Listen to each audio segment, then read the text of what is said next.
Assalamualaikum warahmatullahi wabarakatuh.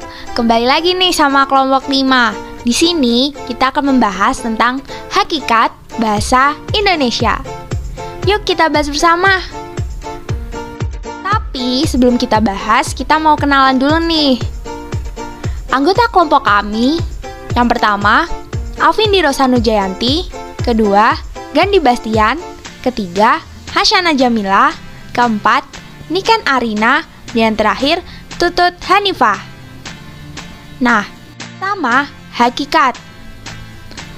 Hakikat itu sendiri sebagai alat komunikasi yang digunakan oleh masyarakat Indonesia dalam kehidupan sehari-hari seperti belajar, berinteraksi, bekerja sama, bekerja, dan juga lain sebagainya.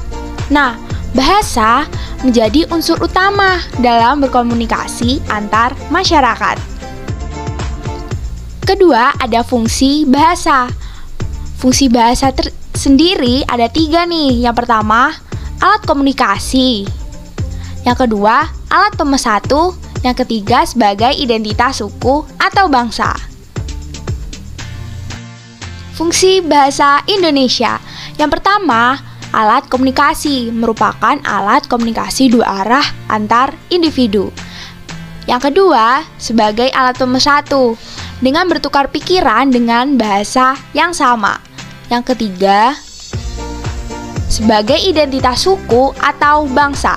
Nah, dijadikan keunikan dan juga identitas suku atau bangsa. Sebagai informasi tambahan, di Indonesia sendiri terdapat kurang lebih 370 bahasa daerah yang masih dipakai oleh suku yang ada di Indonesia.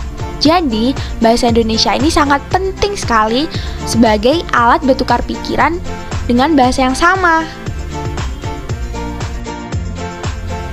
Lalu, sifat bahasa. Sifat bahasa ada dinamis, konvensional, produktif, unik, universal, dan juga sebagai identitas. Pertama, dinamis. Bersifat dinamis berarti bahasa Indonesia selalu terus berkembang seiring dengan perkembangan zaman. Contoh, satu menjadi satu, Joko menjadi Joko. Lalu bersifat konvensional, artinya adanya kesepakatan bersama terkait pengaturan bahasa. Contohnya nih, kalau bahasa Indonesia huruf A dibaca A, sedangkan bahasa Inggris huruf A dibaca E. Sedangkan pola kalimatnya untuk bahasa Indonesia SPOK, kalau bahasa Inggris pola kalimatnya SPKO. Nah, kesepakatan bersama itu yang membuat, menciptakan, menyepakati, dan juga menggunakan adalah bangsa Indonesia sendiri. Lalu sifatnya produktif atau tidak terbatas. Dimulai dari huruf K, kata, kelompok 5, kalimat. Kelompok 5 menjelaskan tentang sifat bahasa dan paragraf. Kelompok 5 menjelaskan tentang sifat bahasa. Bahasa bersifat produktif, artinya tidak terbatas. Bahasa selalu bisa berkembang. Bersifat unik. Unik di sini yang pertama tidak bisa disamakan. Setiap bahasa memiliki perbedaan. Kedua, tidak bisa dicampur. Penggunaan bahasa tidak bisa dicampur dengan bahasa lain. Yang ketiga, tidak bisa disambungkan. Nah, bahasa tersebut tidak bisa kita sambungkan katanya dengan bahasa lain. Jadi, unik di sini berarti setiap bahasa memiliki ciri khasnya masing-masing yang membedakan dengan bahasa lainnya. Universal. Nah, bahasa Indonesia tidak hanya digunakan oleh warganya, tetapi masyarakat asing bisa mempelajari, memahami, menggunakan, dan juga menerapkan bahasa Indonesia. Identitas. Bahasa menjadi atribut bangsa, artinya bahasa menjadi unsur penting yang harus dimiliki setiap bangsa.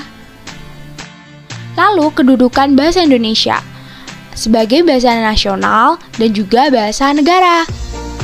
Maksud dari bahasa nasional adalah sebagai lambang identitas nasional dan juga sebagai penghubung komunikasi antar daerah. Seperti yang kita tahu, Indonesia memiliki banyak sekali suku bangsa. Jadi, bahasa Indonesia digunakan sebagai bahasa nasional. Dan juga ada bahasa negara. Artinya bahasa resmi kenegaraan, pengantar pendidikan, dan juga sebagai alat pengembangan kebudayaan dan juga iptek. Lalu, di era industri digital, apakah bahasa penting?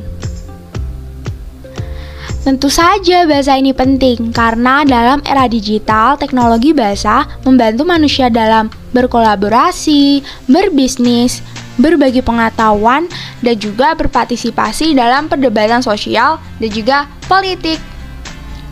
Sekian video presentasi dari kelompok 5. Terima kasih semuanya. Semoga video ini dapat membantu ya. Sampai jumpa di lain kesempatan.